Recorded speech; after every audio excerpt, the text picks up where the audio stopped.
According to police statistics, 15 women are murdered every day on average in South Africa.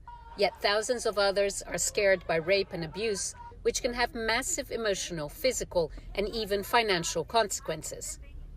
After pressure from women's activist groups ahead of last month's G20 summit in South Africa, gender-based violence and femicide were finally declared a national disaster. However, South African President Cyril Ramaphosa says it's a problem that won't be overcome without the support of men.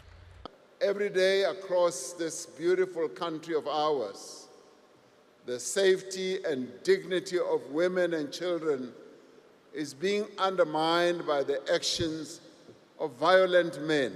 Some, in the name of culture and tradition, commit these crimes. In the name of proving their masculinity, commit this crime. Men must stop abusing women. Ramaphosa was speaking at the 4th Men's Indaba, a flagship event during 16 days of activism for no violence against women and children. Gender-based violence, or GBV, is often associated with women and girls, but many boys are also victims. Imbulelo Diasi, now a doctor of theology, suffered the pain of sexual abuse when he was just 10 years old. He's a neighbor whom we trusted. At some point, we thought he was a family member or he was a family of some sort.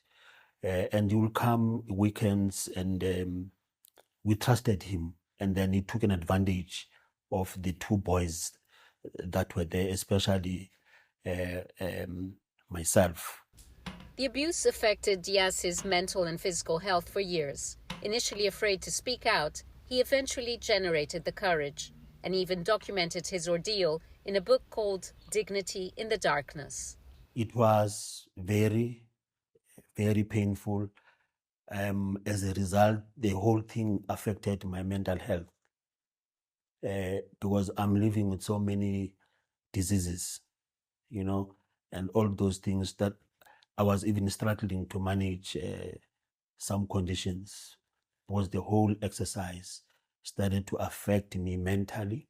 The violence, deeply rooted in issues such as unemployment, substance abuse, cultural and societal norms, and unresolved trauma, is getting worse. Despite steps taken to tighten laws and GBV and femicide being declared a national disaster, sexual offences continue to climb. The current laws, like your Children's Act, your Sexual Offences Act, those laws must be revisited. We must revisit those laws because failure to address this thing of crime against boys who are going to grow up and terrorize society. And first victims is people who are in front of us. And in this case, it's women. Diasi is among a growing movement of men standing alongside women's groups and organizations such as Good Men Foundation.